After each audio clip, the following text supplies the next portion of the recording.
Well, good afternoon, everyone. My name is Eric Christensen. I am a project manager with Mesger Homes, and I'm also one of the co-chairs for the Allied members this year.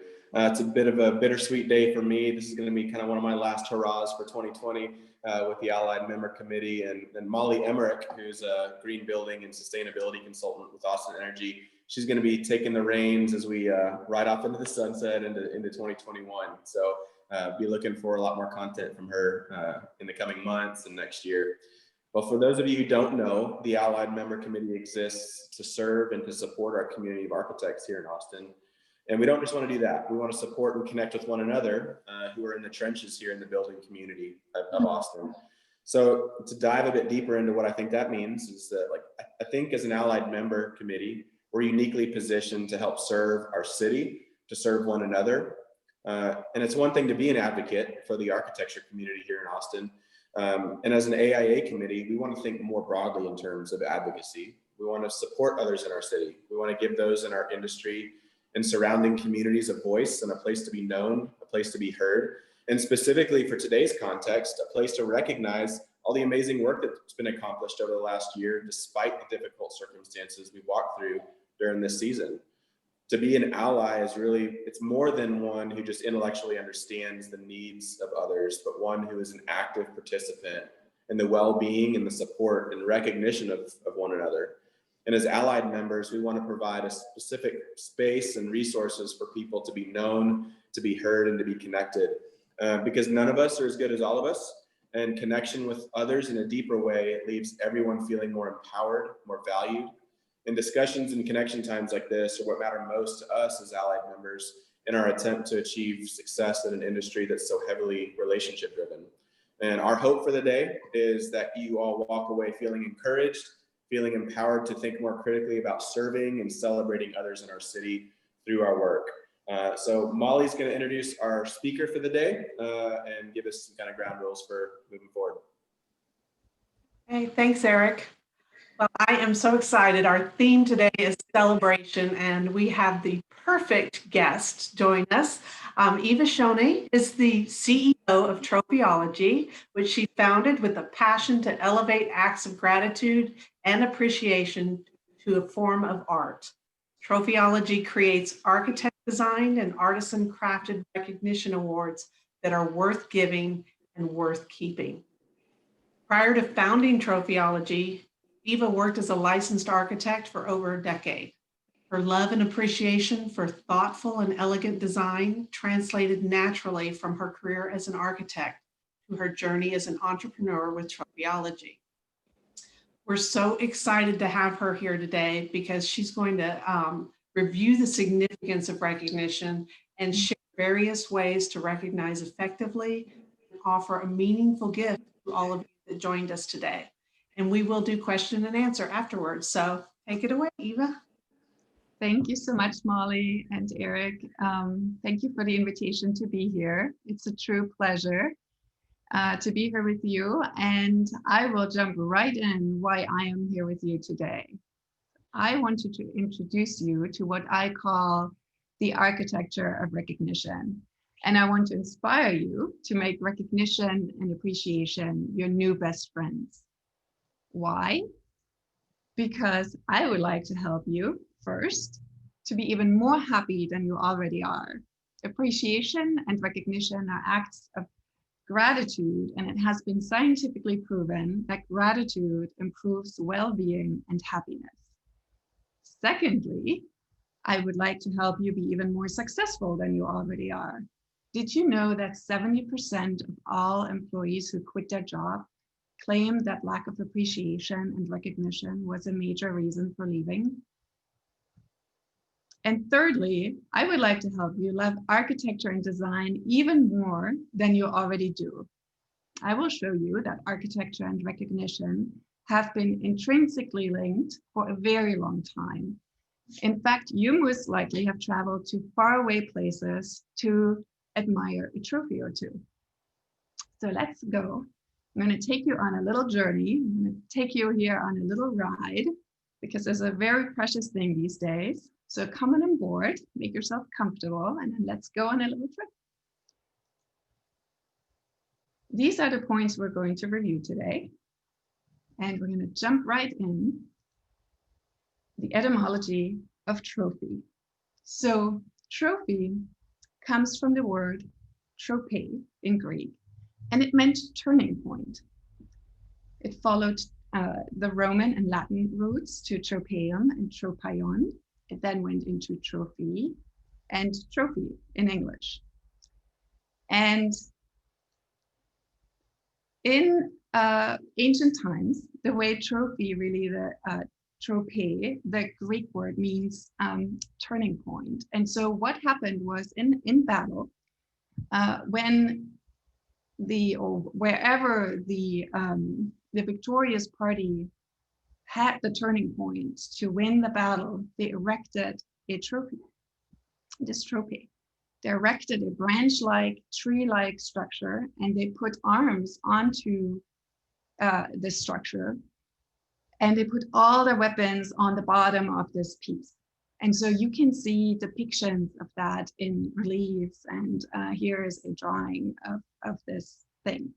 So this is what the Greeks did originally. And the Romans took it a step further. They were like, well, a trophy in a battleground is great, but how about we put it up in the city where it's actually really useful to impress, to tell the story of victory, and also to gain votes for our next race. So this is what you see here. This is one of the earlier tropeums that are in Italy. And you can see in this area, right in the center part, you can see reliefs. And you might recognize this relief, and you may have looked at this very close up at the column of Trajan in Rome. So these are actually real storytelling trophies of battles and victories. And here it is in its grand scale. And it wasn't just the Greeks and the Romans who had a thing for trophies, it was also the Egyptians. So they carved these incredibly large obelisks to pierce the sky, really, and to acknowledge Ra, the sun god Ra.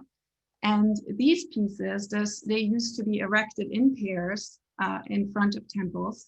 And this is in Luxor. And these were carved out of a monolithic piece of granite, of pink or red granite. And you can see this here. I find this image incredibly fascinating. So they actually carved the entire piece in the quarry and then moved it to these temple sites. So there are very, very few of these actually that were carved at that time. And because they were so rare, they were also very attractive to people later on who decided to promptly take them. So they actually moved several of these obelisks from Egypt to multiple locations in Europe. And you can see here the one that was moved to Paris, France. And I'm sure you've been to this particular one in Place de la Concorde. It was erected on a pedestal. They had to create a pedestal for it. And it is a real undertaking to actually move an object of this size. These were erected in Paris in the 1830s. And another one that was taken was erected in London on the Seine, and you can see this here. And a third one was taken that is now in Central Park in New York City. So very attractive pieces due to their rarity, and they have been gifted. They have been taken, and they're now in these 3 locations. There's such fascinating objects for us as humans, and they signify such might and power that we continue to build them too. So you can see here the Washington Monument, and this particular obelisk was built newly, and it was for many, many years the largest structure in the world. And these pieces evoke like real strength, respect, and they have symbolized human achievement for a very, very long time. There are other structures that you might recognize instantly as structures of great human achievement. The pyramids in Giza, of course. People are still in awe and don't fully understand how it was possible to build these structures, but here they are, and we reinterpret them modern in our day. So here's the pyramid in Louvre, and it is in itself a huge achievement, this particular piece of architecture. And then, you know, humans had all kinds of ambition to express their achievements, to express their status, their prestige. And this might look like a drawing of New York City at some point, but it is actually a medieval Bologna in Italy. So these small, you know, cities in Italy, merchants built these enormous towers that were very, very tall and actually had to be taken down frequently due to safety concerns. So this is San Gimignano today. There are about 17 of these towers left at varying heights, but there used to be 70. In Bologna, the rendering we just saw, there was an estimate between 100 and 180 of these towers in such a small city. So it's quite impressive. And so this is the kind of thing I think about and study when I design our work here at Trophyology. And I love thinking about how to express this rich history in physical form and how to bring it into, you know, something that is attractive, has meaning, and is a desirable object for display to express recognition and success. And it is very much architecture, you know, it's a small scale architecture for me. So all the processes are exactly the same. And it's concept, design, and then craftsmanship that ultimately lead up to a successful project. So you can see here some of our processes. It very much looks like, you know, miniature architecture, from concept design to schematic drawings, design development drawings, and prototyping, and then actually making the pieces in fine materials, where we study also, you know, everything in great detail and have precision craftsmanship in this. So the care that we put into the pieces and the excitement and, you know, the whole process, I really do believe I might have the best job in the world as a designer, because this has so much meaning and such rich history. And so now we're heading into a station, and we're going to switch trains, and we're going to move into a slightly different direction. We're going to look at recognition at work.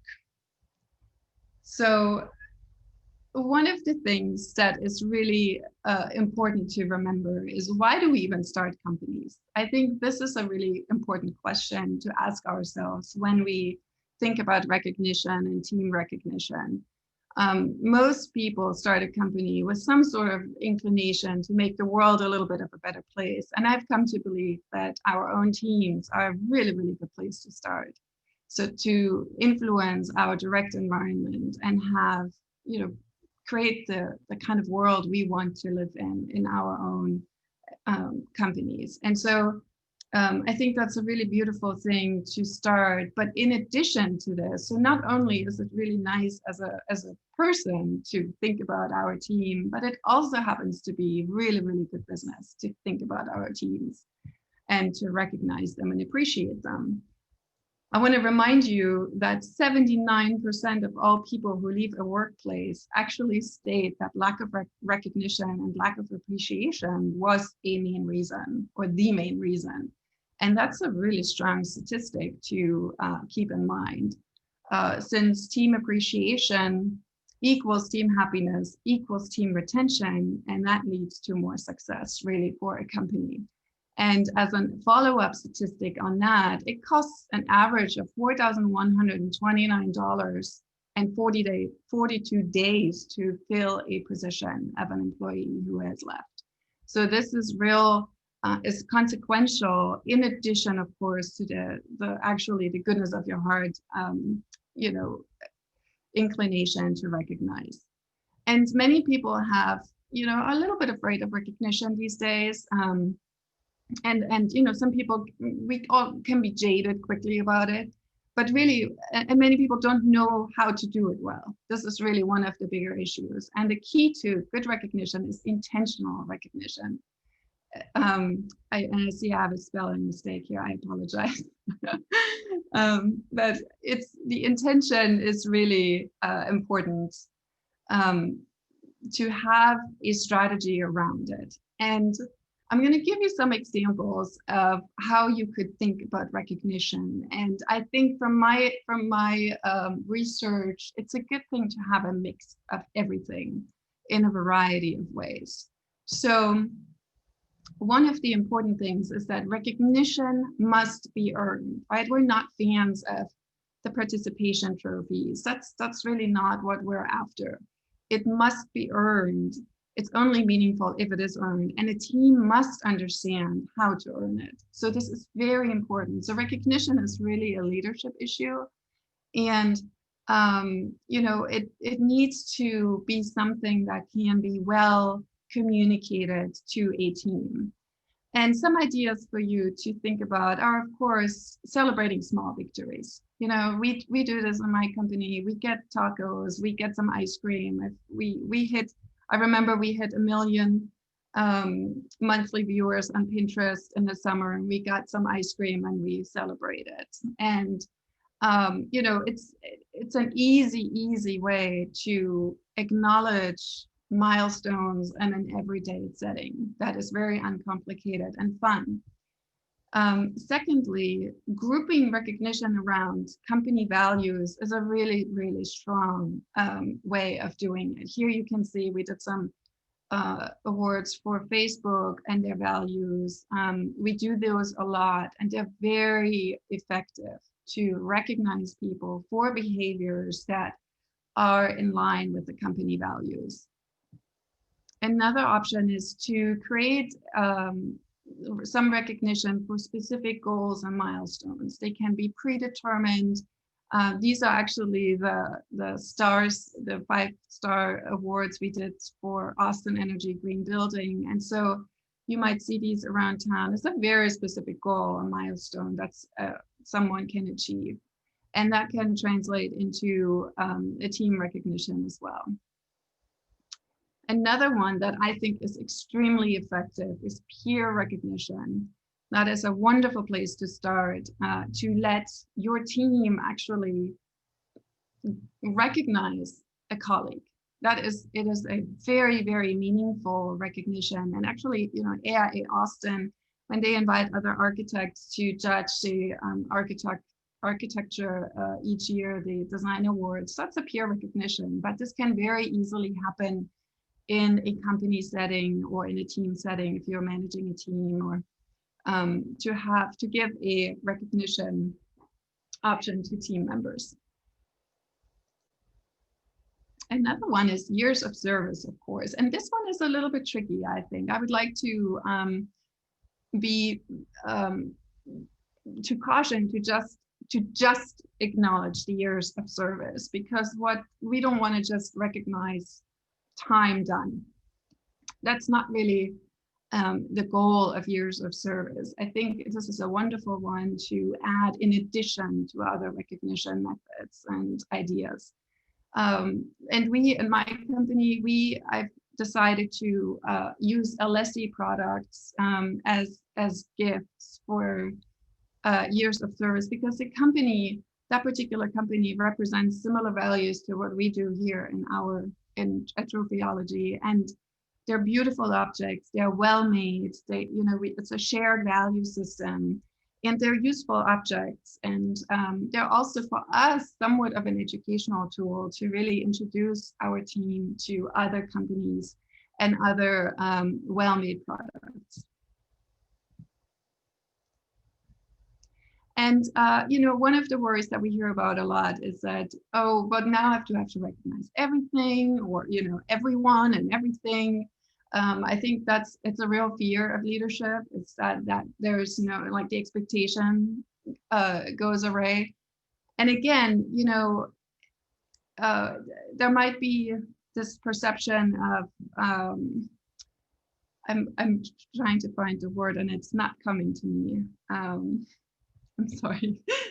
I'm going to shift gears just a little bit. My train of thought, I'm trying to find this word and it's not coming. But again, I think before we not recognize at all, we need to remember the 79% of people who quit because there wasn't enough recognition. And this is not a new statistic. This is not a millennial statistic. This has been a statistic for a long time. And it's worth it to invest in this. It is an investment, if nothing else, that should be taken seriously. And I think the main component really is to just start somewhere. It's an easy thing. A few tacos here and there, some ice cream, maybe a nice gift here and there is a really, really good place to start. And then as you see success, investing in a more comprehensive recognition program is a really important thing over time. But I think the main part is to just start somewhere. And here we are, we're just pulling into another station. We're going to switch gears again. And we're going to look at recognition as a basic human need. And this is one of my favorite topics, really. Most people, they're like, well, what's the deal with it? Why is it important? Why do we even need this, right? Why, what motivates us? Isn't it enough? This is a good question that comes up a lot. Isn't it enough that we know that we've done a good job? And the answer is no, it's not enough, because the Maslow hierarchy of needs actually is a diagram that explains motivation of human beings. And 3 of the 5 levels that we see here relates directly to recognition. Once our desires of physical safety and physiological and safety are met, we immediately go into love and belonging, esteem, and self-actualization. So looking at these, one cannot feel a sense of belonging without feeling appreciated and recognized by a group to which one wants to belong. It's impossible. So there is that sense of recognition right there. One cannot really develop esteem without other people's feedback. It's impossible. So when we even think back to our early careers, how important it was to actually get feedback from others in order to develop the self-esteem in a professional way is very important to remember that. And I think it's particularly important when we form our professional voices, when we realize, like, oh, my ideas are actually, interesting to other people. To get the right recognition at that time can really propel someone forward quickly.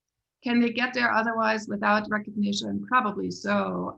But I think it jumpstarts potentially our career and moves us into a different category quicker. And I think that's worthwhile in a professional setting. And then once we have had success and we've had, our self-actualization phase, most people move into this phase where they want to mentor and, share their expertise. And we're ready to move forward and mentor someone else and pass on. And so that's a lot of recognition right here that motivates us deeply as human beings. And it's important to take that seriously. And one of the, I want to ask you, while I was talking about this, a mentor, who came to mind when you think about someone who has helped you over the years, who has encouraged you in a really meaningful way? I want you to think about that person and maybe jot down that name. And then I also want you to think about who came to mind when you were thinking about a mentee, someone who's really impressive, who whom you're watching from the sidelines, and you're like, man, that person's really doing well. You know, they're just putting a lot of thought into things, and they're excelling. And I possibly would like to let them know how much I appreciate their efforts and, you know, whatever they're doing. And I'm going to move into the secret weapon. I'm going to share with you the secret weapon of recognition. You know, everything we've talked about can be as grand or as small as you wish it to be. But the real secret weapon of recognition is a handwritten note. It has been shown in studies that it is one of the most successful ways to recognize and appreciate someone. And, you know, it has all the components of what makes recognition good. It has to have, you know, an investment of time. There has to be some care in this. And a handwritten note has all of these components in it. And it's a beautiful thing. It has to be simple. It doesn't have to be complex. Most people do not write handwritten notes because they do not know what to write. And it's a real bummer. It can be literally 2 sentences. Studies have shown that it almost doesn't matter as much what people write. The fact is that they do write is more important. For someone to get the note, they will not think like, oh, I would have chosen a different word. No. People keep these notes because someone took the time. And as we're moving forward in this technological age, you know, it will become even more important because it indicates someone took the time and effort and care to sit down and have, you know, express something heartfelt to another person. And so just keep it simple and just do it. This is really, really the main message. And, you know, I always think about like, what are barriers for people to do something of that nature? And one of the barriers is really not having the right stationery. And so I would like to invite you today. We're going to have, we made packets for you all. We have beautiful, I'm going to show it to you. This is business size letters in gray with a nice paperweight. And there are note cards with this. And we selected some very nice looking stamps. We've got John Lennon here. We've got Marvin Gaye here. And we're making packets for you that are in this black envelope. And there are 2 note cards in each of these envelopes. And you know, stamped envelopes and note cards ready to go. And I would love for you to inspire you to actually do those notes and send them to someone who's near and dear to your heart, who's helped you in the past, and just say a few words. Say, hey, I just want to take a moment, how much you meant to me. That's all it really takes. And then to someone who is who you would like to encourage, you know, just tell them, hey, I see what you're doing. It's really awesome. I think what you're doing is awesome. And so we would like to invite you to come and by our studio. We are on Burnett Road, just by 183.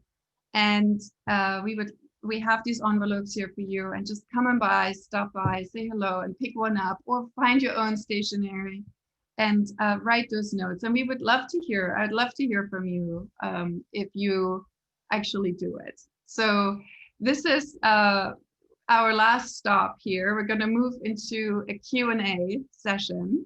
And I'm curious to hear your thoughts and any feedback you might have. Okay, Eva, we've got a couple of, first of all, we have a comment coming in that said your handwriting is beautiful. Oh, thank you. I agree. I have gotten one of your notes before, and they're just lovely, and they really do warm my heart every time. So I can testify to that. Someone asked, if you have terrible handwriting, should you still give handwritten notes, or do you just come across as a crazy person? No, you've got to do it. Really, it does not matter. What matters is really that someone does it. And what a beautiful thing. If somebody sends me a note and I can't read it, I'm going to call them up and say, hey, what did you say? And it's such a sweet thing. I would not worry about it at all. Not at all. It does not have to be beautiful. No. Well, I had just not necessarily a question, but I kind of wanted you to speak a little bit more to the actual process of designing, Yeah. because I know that when you helped us design our plaques, um, Mm. it was a really lovely experience. And I thought, I know you showed a lot of the drawings to kind of show people that it does look similar to an architectural process. And, Yeah. just speak a little bit to that. And then I know you do custom recognition as well as you have a line of products that, are already pre-made and then you customize them, correct? Yeah, that's right. Yeah. So, when I started this company, I really didn't know much about, the business end of it. And I just approached it purely from a design perspective. I thought there was a really beautiful opportunity. When I was an architecture student many years ago, there was a competition to design an award for architects. And it was the first time I thought about what a beautiful opportunity this was to explore materials for recognition. It was the first time I thought about it, I'm like, oh, wow, honoring someone, what does that really mean? And so when we work with clients and when we design things for our collections, the concept is really important for us. So when we work with clients directly, we have conversations, we try to understand what is important to the client. And it's very much like an architecture process, listening and trying to understand the main goals and the hierarchy of desires within that. And then we go into real exploration, studying precedent and sketching and 3D modeling, physical models. It's a really fun process. It's the most fun of the whole design process, really, to research all of this. And yeah, I have sketchbooks and sketchbooks filled with it.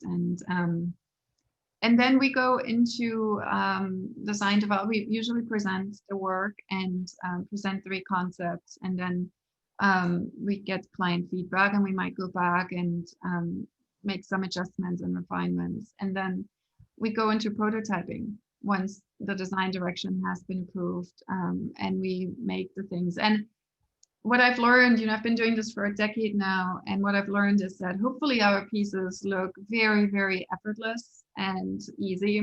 And what I can tell you, it's not. The easier the piece looks, the harder it is to make. And one of the things that I found is the hardest part is to make it perfect every time.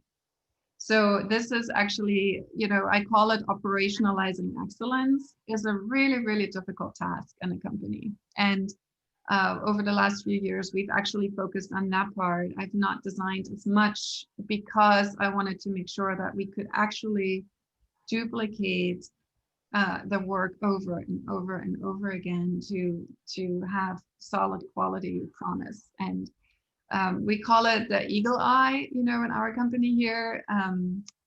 It goes like, we look at these pieces with the eagle eye, and we try to have very, very high standards and train everybody to see the things that need to be seen, so that it's truly something special for the people who receive these pieces.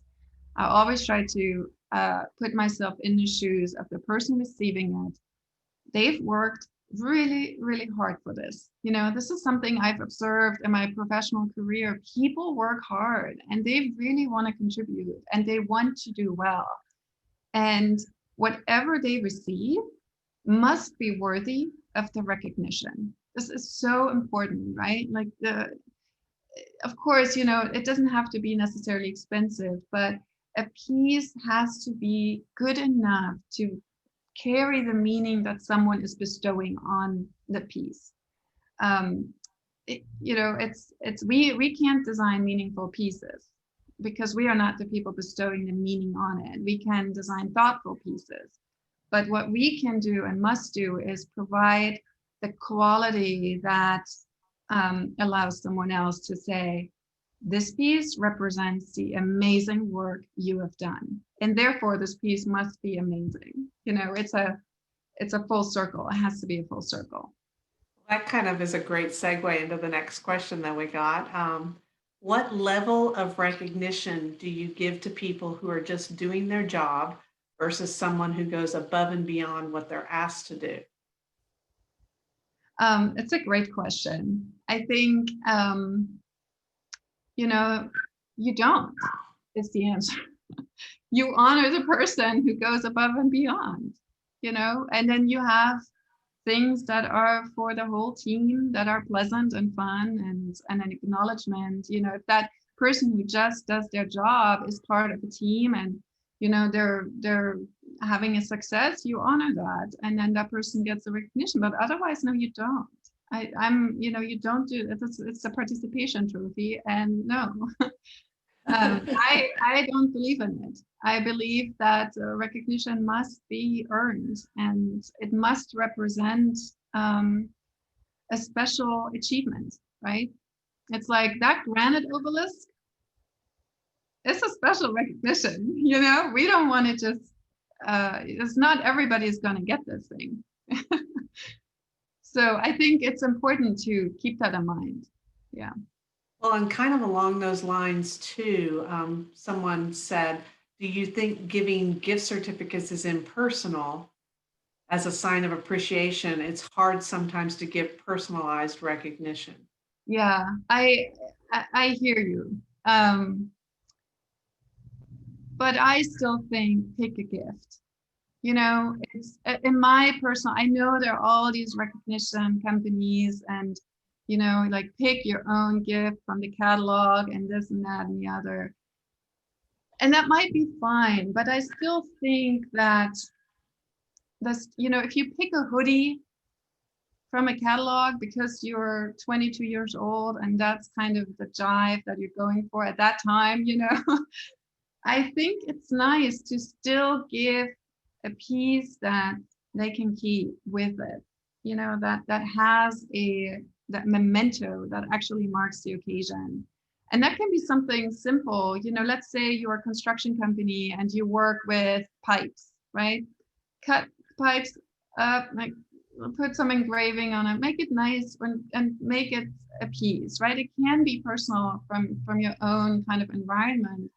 But I think it's important to make a statement. It's thoughtful. I understand all the desires, and I just don't feel like it's a good idea. You know, I would not want to receive a gift where someone says every time, like, oh, here, just pick something. I just don't think it's the thing. It's like telling a wife, you know, like, here, buy yourself some flowers, you know, on an anniversary. It's like, it's not going to go down well. And I think people are so afraid that they're doing something wrong with it. And I think it's hard as the larger the companies become, but I also think the stories around the objects, if there's a real story around it and people understand how valuable that thing is, that makes it different. It makes it more desirable. Right? You have to create desire around it. That's really important. People have to say, like, man, I really want this because it represents and I got this. And it's not everybody got that. I got this because I earned it. And there's a story around it. And young people we have a very young team, and I ask people to ask their friends about recognition. And people are surprising. They're like, no, I totally would like a trophy. If it's nice, it has to be nice, right? They don't want to be, but the young generation, they're thoughtful people. They're not like, you know, they understand the value of things.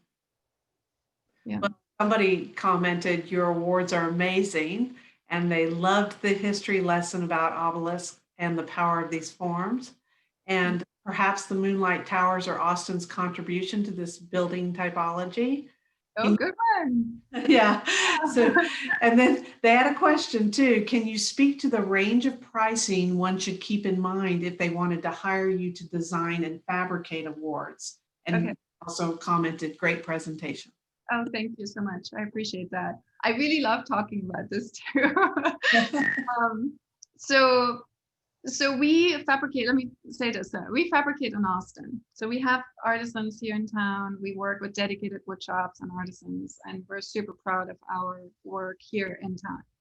And so our pieces currently start in the $150 range for pieces that are already designed, and then we personalize them, and then off we go with that. So that's where we start currently. We are going to design a collection that is going to be a little bit more bridging in the coming months. We have a lot of requests for that, and I'm excited to move forward on that. But we will always be in the $100 range or so. It's hard for us to go below it due to our environment in which we work, which is the United States, which is Austin, Texas. And, what I mentioned earlier about the company I want to build, I want to make sure that our team is well taken care of. And, that's what it takes. So we're there. And then if it is a custom design, because we are designers at first, first and foremost, we are starting with a design fee, and it tends to be in the $3,000 range. It can go up a little bit, depending on the scope of the work. Yeah. And then the pieces, the prototyping process, there are additional fees involved with that. So we try to have very, very nice options in our catalog to make it attainable, and where people can also order one or two, smaller quantities. Yeah. That's great. That gives people a really good idea of, what to expect. And you explained that you work with local artisans and really hand select who you will work with because of the level of quality, and that is such a big part of it. I know that every time somebody gets one of our Austin Energy Green Building plaques, they look at it and they're like, wow, this is really nice. And that's one of the first comments that they make. It's just really well made. And we love, the sustainability factor of that as well, that it's all made locally here. And we're supporting that creative class and economy here in Austin. So yeah. that up. And I remember when we did the plaques for the first time, I was so excited to see if we could actually do, hundreds of them with the quality. It was my venture into this. We started working with each other in 2013, I believe. And this is actually one of our, like I said, the operationalizing excellence is really a big deal. And I'm so proud of my team. I really have to say, I'm so excited when I see the pieces, the final check, and I'm just like, man, you guys nailed it, and they nail it so often. And it's just really, I'm so proud. And I was asking the other day what people like working here, what is it, what motivates you working here? And the number one comment was, we love the positive response from our clients. Wait, say that again, I didn't hear that. That our clients, the responses they send, like yes, what the pieces are, was one of the main motivators for my team. And I think that's so nice, for them to have that satisfaction that is not coming from me, it's coming from the client. It's a direct relation to their work, And it's always so nice too to be in an industry where you're making people happy. I know when I was in architecture school, I worked for about a year as a floral designer while I was working my way through school. And I just, with an occasional time, there might be some kind of mess up or something, but for the most part, you're always making somebody happy. And it's just such a wonderful thing to be around all the time. So I know that, people just love receiving your awards. And I've talked to other folks, and I recently watched all the AIA unboxing videos. Those were really fun that you guys did this year with the virtual unboxing. So that was really nice. That was a great idea. Yeah, that was Ingrid's and AIA Austin's idea. It was so wonderful. We loved them too. It was really nice to see them. Yeah, they just beautiful awards.